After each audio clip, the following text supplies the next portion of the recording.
na yung ating gagamitin sa ating fried rice.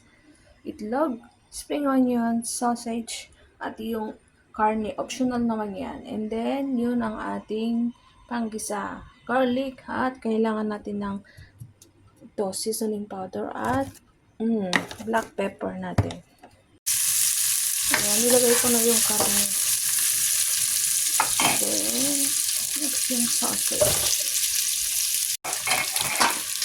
Next yung ating itlog. After that, ilagay na natin yung kanin. Ayan. Ayan.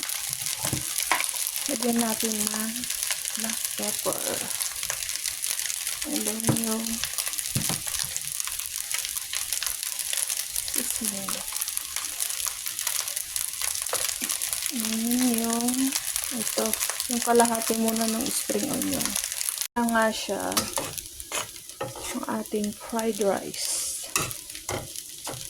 Add ako ng prawn chili at yan nga, ito yung gagamitin ko. I-add natin dito. After nalagyan ng chili, ayan.